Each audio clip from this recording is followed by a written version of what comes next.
నమస్తే. కొంతమంది అడిగారు ఇప్పుడు ఎక్కువగా డాండ్రఫ్ వచ్చేస్తుంది, హెయిర్ ఫాల్ విపరీతంగా ఉంది, దీనికి చాలా టిప్స్ వాడాము కానీ తగ్గట్లేదు అని అడుగుతున్నారు. సో దానికి మనకి తెలిసిన ఏన్షియంట్ డేస్ టిప్స్ ఒకటి చెప్తాను, చాలా ఈజీ అనమాట. కానీ దానికన్నా ముందు మీరు ఏం తెలుసుకోవాలి అంటే, ఏ విషయాన్నైనా ఎక్స్ట్రాగా మనం ఆలోచిస్తాం కదా, మన బ్రెయిన్ హీట్ అయిపోయేలాగా మనం ఆలోచన ఎక్కువ పెట్టుకుంటాం కదా, ఆ విషయం గురించి చెప్తున్నాను నేను. ఎక్కువ ఆలోచనలు అవసరం లేదు. అంటే నా వల్ల అన్నీ అయిపోతుందని, నా వల్ల ఏమీ కాదని, ప్రతిదానికి ఎప్పుడో పాస్ట్లో జరిగిందని తెలుసుకొని ఇప్పుడు బాధపడడం, ఫ్యూచర్లో ఏమైపోతుందా అని తెలిసి బాధపడడం, ఇలాంటివి ఉంటాయి కదా, టెన్షన్ పెంచుకోవడం. సో అలాంటి టెన్షన్ పెంచుకోకండి అంటున్నా. అలాంటి టెన్షన్స్ మీరు పెంచుకునేటప్పుడు ఏమవుతుందంటే మీ బాడీ హీట్ అవుతుంది, ఆటోమేటిక్గా మీ బ్రెయిన్ అనేది హీట్ అయిపోతుంది. బ్రెయిన్ అనేది హీట్ అయినప్పుడు డాండ్రఫ్ అనేది ఫామ్ అవుతుంది. ఎలా అని అంటే చూడండి, ఇప్పుడు ఏదైనా ఒక వస్తువుని హీట్ చేసామనుకోండి, లేయర్ వస్తుంది కదా. అలాగే మన బాడీ హీట్ అయిపోయినప్పుడు, మన కపాలం చాలా హీట్ అయిపోయినప్పుడు దానిలో పైన ఉన్న టిష్యూస్లో అలా పైన పొరలు వచ్చేస్తూ ఉంటుంది అనమాట. మెయిన్గా డాండ్రఫ్ రావడానికి రీజన్ అది. సెకండ్ రీజన్ బాడీ లోపల హీట్ ఎక్కువగా ఉండి డ్రై అయిపోవడం అనమాట, అది సెకండ్ రీజన్. సో అది ఆల్రెడీ నేను చెప్పున్నాను, చాలా వీడియోస్లో చెప్పున్నాం, మళ్ళీ మన ఐస్ గురించి మాట్లాడిన దాంట్లో కూడా చెప్పున్నాం. ఎప్పుడు బాడీ హీట్ ఉంటే కోల్డ్ చేసుకోవాలి అన్నది. సో అది ఇంటర్నల్ ఫుడ్ని మనం మార్చుకోవాలి. అది చాలా వీడియోస్ మీరు చూసుంటారు. ఇంటర్నల్ హీట్ని మనం తగ్గించుకొని కోల్డ్ చేసుకునేటప్పుడు ఆటోమేటిక్గా అది మన బ్రెయిన్కి వెళ్తుంది. ఇంకా స్నానం చేసేటప్పుడు ఎలా చేయాలో కూడా ఆల్రెడీ చెప్పున్నాను నేను. మీరు వేడి నీళ్ళు స్నానం చేస్తారంటే ఫస్ట్ కాళ్ళ మీద పోసి, తర్వాత మోకాళ్ళ మీద, నడుము మీద, షోల్డర్ మీద పోసి, మొహం మీద పోసి, తర్వాత తల మీదకి పోయాలి. వేడి నీళ్ళు అయితే, చన్నీళ్ళు అయితే ఫస్ట్ తల మీద పోసి ఇలా రావాలన్నమాట బాడీకి. సో ఎందుకంటే బ్రెయిన్ ఎప్పుడు కోల్డ్గా ఉంటేనే మనకి డాండ్రఫ్ అనేది రాదు, హెయిర్ ఫాల్ అనేది ఉండదు first of all.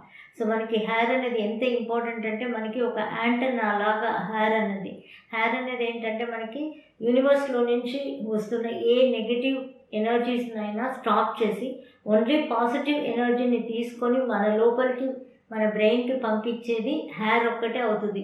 Negative థాట్స్ని eradicate చేసి పాజిటివ్ థాట్స్ని రిసీవ్ చేసుకోవడానికి హెయిర్ అనేది అంత యూస్ఫుల్ అనమాట. ఓకే, ఇప్పుడు మీరు చాలామందికి ఎన్నెన్నో అప్లై చేసేసి మాకు హెయిర్ ఫాల్ అనేది తగ్గలేదు, డాండ్రఫ్ అనేది పోలేదు అని మీరు చెప్పారు. సో దానికే ఈ చిన్న చిట్కా. ఇప్పుడు మనం చెప్పబోయేది ఏంటంటే శివనాడిలోని టిప్ అనమాట. శివనాడిలోని టిప్స్లో డాండ్రఫ్ తగ్గి మీ యొక్క హెయిర్ ఫాల్ కూడా మంచిగా పెరుగుతుందన్నమాట. దానికి ఏం చేయాలంటే, ఫస్ట్ మీ 4 ఫింగర్ తీసుకొని,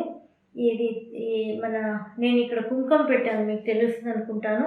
ఈ 2 ఐబ్రోస్కి మధ్యలో ఉన్న ఆజ్ఞ చక్ర అంటాం కదా, అక్కడ చేయి పెట్టి, మీరు దీనిలో చూపిస్తాను నేను, ఇక్కడ చేయి పెట్టి ఫస్ట్ 3 టైమ్స్ ఆజ్ఞ చక్రాలు 3 టైమ్స్ అలా పెట్టేసి 3 times clock wise, 3 times anti clock wise. ఇది ఏం చేస్తుందంటే మీ బ్రెయిన్లోని హీట్ని తగ్గిస్తుంది. అంత సింపుల్ టెక్నిక్స్ అనమాట శివనాడి ఇవన్నీ. సెకండ్ ఏం చేయాలంటే, ఇక్కడ మన పెళ్ళైన వాళ్ళు కుంకుమ పెట్టుకుంటాం కదా, ఈ పాయింట్ అనమాట. మనం పాతకాలంలో అంతా ఇలా పాపిట బిళ్ళ తీసుకుంటాం కదా, పాపిట తీస్తాం కదా, పొడుగ్గా 2 జల్లు వేసుకున్నప్పుడు అంతే అనమాట. ఇక్కడ నుంచి ఈ పైన చూడండి, ఇక్కడ నుంచి ఏం చేయాలి, ఇలా ఒక ప్రెస్ చేసి ఇక్కడి నుంచి అలా తీసుకురావాలి, వెనక్కి తీసుకొచ్చి ఈ చెవులు ఉంది కదా మనకి, చెవులకి బ్యాక్లో 2 చెవులకి బ్యాక్లో ఇక్కడ ఆక్సిపుట్ అంటాం, ఆక్సిపుట్ దగ్గర ఆపాలన్నమాట. అంటే ఇలా తీసుకొచ్చి మన బ్యాక్లో ఆక్సిపుట్ ఇక్కడ కొంచెం ఎత్తుగా ఉంటుంది కదా, అక్కడ వచ్చి ఆపాలి. ఇలా 7 టైమ్స్ చేయాలి డైలీ. ఎన్నిసార్లు చేయాలి అని అంటే, ఇది మార్నింగ్ ఒకసారి చేస్తే గ్యాప్ అనేది డెఫినెట్గా మినిమం 3 అవర్స్ గ్యాప్ ఉండాలి. కాబట్టి పొద్దున్న, మధ్యాహ్నం, సాయంత్రం చేసుకోవచ్చు. 3 సార్లు చేయాలని కూడా అవసరం లేదు, ఒక్కసారి చేసుకున్నా దీని ఒక ఎఫెక్ట్ బాగుంటుంది. కానీ ఇంతే చేయాల్సింది. ఒకటేమో ఇక్కడ మన ఆజ్ఞ చక్రాలు ఫింగర్ పెట్టి 3 times clock wise, 3 times anti clock wise. ఇదేమో ఇలా గట్టిగా ఇట్లా ప్రెస్ చేసి గట్టిగా తీసుకురావాలి. బ్యాక్లో ఆక్సిపుట్ అంటే మన చెవుల ఒక మధ్య భాగంలో తీసుకున్నారనుకోండి, ఇలా తీస్తే ఇక్కడికి వస్తుంది అనమాట. మధ్య భాగంలో తీసుకుంటే అక్కడికి వస్తుంది అనమాట. ఇదేమవుతుందంటే మన లెఫ్ట్ బ్రెయిన్, రైట్ బ్రెయిన్ 2 కూడా కోఆర్డినేట్ చేసుకొని ఎంత హీట్ ఉన్నా దాన్ని బ్యాలెన్స్ చేస్తుంది. హీట్ని తగ్గించి బ్యాలెన్స్ చేస్తుంది. ఆటోమేటిక్గా హీట్ ఎప్పుడైతే తగ్గిందో మన ఆలోచనలు మనం అనవసరమైన ఆలోచనలు ఉంటాయి కదా, అవి న్యాచురల్గానే తగ్గుముఖం పడుతుంది. ఆటోమేటిక్గా బ్రెయిన్ కూల్ అవుతుంది, ఈ డాండ్రఫ్ తగ్గుతుంది. అండ్ హెయిర్ ఫాల్ అనేది మీరు ఏదో అప్లై చేసుకుంటూ ఉంటారు కదా, అది అప్లై చేసుకుంటూ ఉన్నప్పుడు ఈజీగా హెయిర్ ఫాల్ అనేది తగ్గిపోయి హెయిర్ గ్రోత్ అనేది కూడా వస్తుంది అన్నమాట.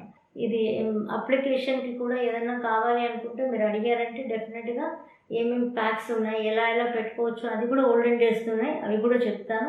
కానీ ఈ ప్యాక్స్ పెట్టుకొని అందరూ బోర్ వచ్చేసి ఉంటుంది కదా, ఇదైతే ఈజీ కదా మనకి. శివనాడి టిప్స్లో అయితే చాలా ఈజీ ఉంటుంది. అందువల్ల ఈ టిప్స్ని మీరు ఈజీగా ఫాలో చేసి ఎంత బెనిఫిట్ ఉన్నాయో మా కామెంట్స్లో తెలియజేయండి. Thank you for watching. Stay home, stay safe. ఈ వీడియో కనుక మీకు నచ్చినట్టయితే లైక్ చేయండి, షేర్ చేయండి, కమెంట్ చేయండి, సబ్స్క్రైబ్ చేయండి అండ్ బెల్ ఐకాన్ ప్రెస్ చేసుకోండి so that you don't miss any of our videos.